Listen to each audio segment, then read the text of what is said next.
Di tengah perjuangan tenaga medis merawat pasien, ada satu ancaman besar bagi mereka, yaitu bertaruh nyawa karena tingginya resiko penularan, baik dari pasien positif virus corona maupun dari luputnya deteksi awal. Jurnalis Metro TV Amalina Lutfia berada di Rumah Sakit Persahabatan untuk menggali lebih jauh bagaimana salah satu rumah sakit rujukan pemerintah untuk COVID-19 ini melindungi para tenaga medisnya dari resiko penularan virus corona.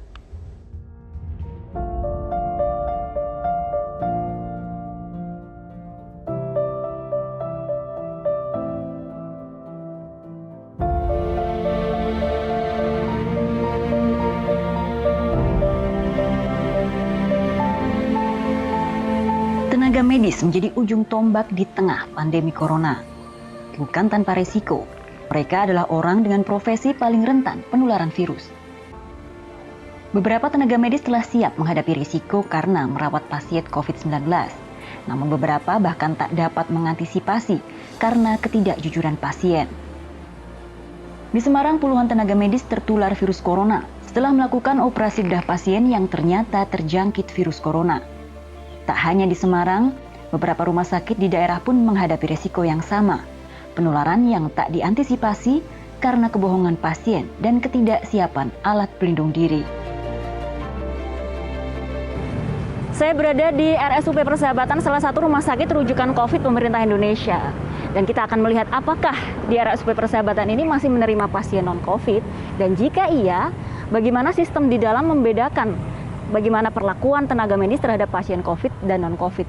Dan tentunya berhubungan dengan bagaimana rumah sakit ini melindungi tenaga medisnya dari kemungkinan paparan pasien COVID yang tidak terdeteksi. Dr. Oni Honsa yang hingga kini masih bertugas di zona hijau untuk pasien non-COVID.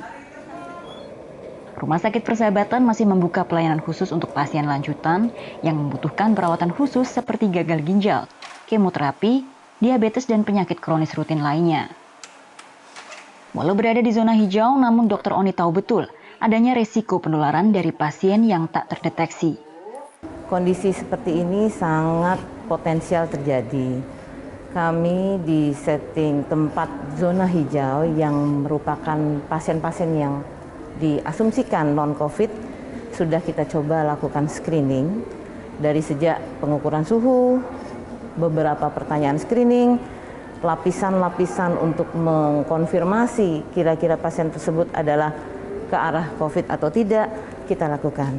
Namun pastinya pada beberapa kondisi bisa saja terjadi. Contohnya ada pasien yang memang membawa surat rujukan bahwa pasien itu sebenarnya dibawa ke Persahabatan untuk mengkonfirmasi apakah beliau COVID atau PDP atau tidak. Ada bawa ronsen dan sebagainya, tapi pasien itu luput menginformasikan jati dirinya itu. Mungkin pasien ini kurang mendapatkan informasi dari perujuk sebelumnya. Nah, tapi dengan lapisan screening tadi, kami masih alhamdulillah bisa mendeteksi adanya misinformasi tersebut. Yang lain, mungkin kita tetap harus memproteksi diri ya, dengan penggunaan APD sesuai dengan level dari poliklinik, misalnya level 1. Jadi bila terjadi kasus-kasus seperti itu, kami pun masih bisa melakukan suatu proteksi diri. Dr. Oni pun paham penyebab ketakutan pasien adalah karena masih adanya stigma terhadap pengidap COVID-19.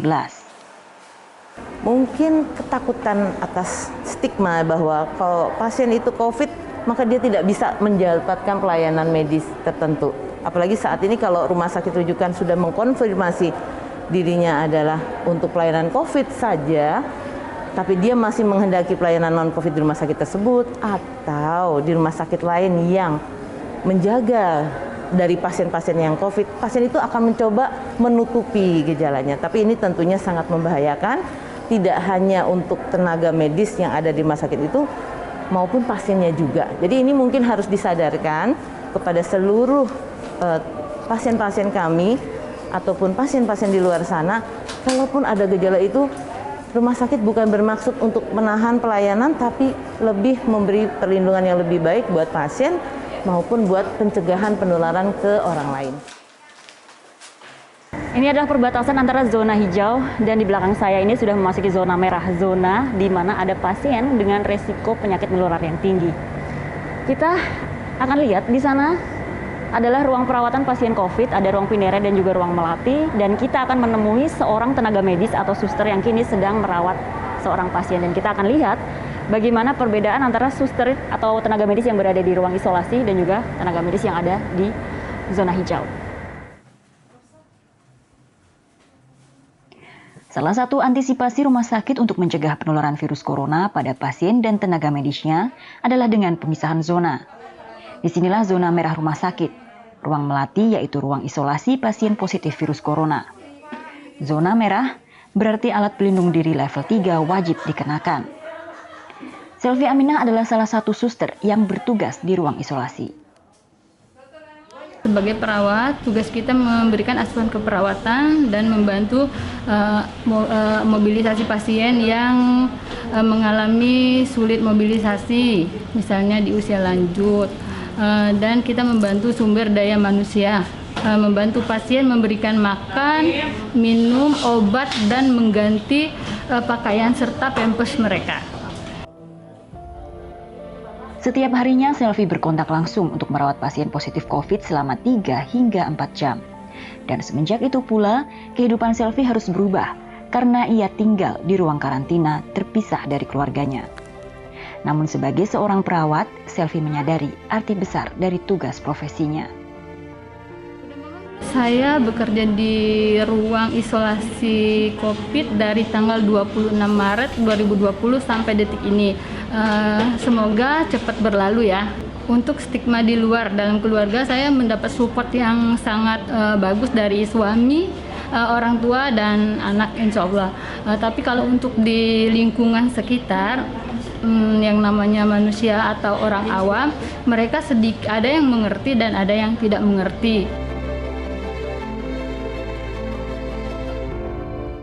Pemirsa, seperti dalam tayangan sebelumnya, tenaga medis baik dokter maupun perawat adalah pihak yang rawan tertular COVID-19 karena merekalah yang berinteraksi langsung dengan para pasien. Kita ikuti pemaparan Minanti Rosyanta berikut ini. Halo dokter, halo suster. Mereka berdualah garda terdepan dalam menangani pasien COVID-19. Akhirnya mereka berdua rentan tertular virus tersebut. Pertanggal 24 April 2020, berdasarkan informasi dari Ikatan Dokter Indonesia, ada 47 tenaga medis yang menjadi korban meninggal dunia akibat virus COVID-19. 30 orang adalah dokter, 6 diantaranya ialah dokter gigi. Sedangkan 17 orang ialah perawat. Ada beberapa banyak faktor yang menyebabkan mereka tertular COVID-19. Contohnya saja, dokter dan perawat melakukan kontak dengan intensitas yang tinggi dengan pasien COVID-19. PBID pun menyampaikan faktor lainnya ialah APD yang tidak maksimal. Akibat tidak merata, akhirnya tenaga medis memodifikasi jas hujan menjadi alat pelindung diri di dalam ruang perawatan. Tenaga medis yang tertular bukanlah bekerja di rumah sakit rujukan, melainkan di klinik, di puskesmas, ataupun rumah sakit lainnya seperti rumah sakit swasta. Hal itu disampaikan oleh Ketua Umum PBID, Dr. Daeng. Tenaga medis tertular dari orang tanpa gejala. Contohnya saja ketika memeriksakan diri ke poliklinik selain Poliparu. Maka dari itu, Anda diharapkan untuk berkata jujur terkait dengan riwayat perjalanan dan kontak fisik. Saat ini rumah sakit sudah overload, contohnya yaitu di zona merah Jabodetabek. Pasien tidak hanya positif saja, tetapi juga pneumonia yang memiliki gejala gangguan napas. Tidak ada rasa putus asa di antara tenaga medis, hanyalah rasa ketakutan dan khawatir. Hal ini terkait dengan APD yang selalu disuarakan oleh ID. Berdasarkan informasi dari Ketua Umum, APD belum semuanya terpenuhi, hanyalah di rumah sakit rujukan atau di rumah sakit pemerintah saja. Namun, di rumah sakit swasta, khususnya di daerah atau di sekitaran Jakarta belum semuanya terpenuhi. Salam hormat untuk tenaga medis, tetap semangat dan sehat. Jasamu tak akan terlupakan. Terima kasih.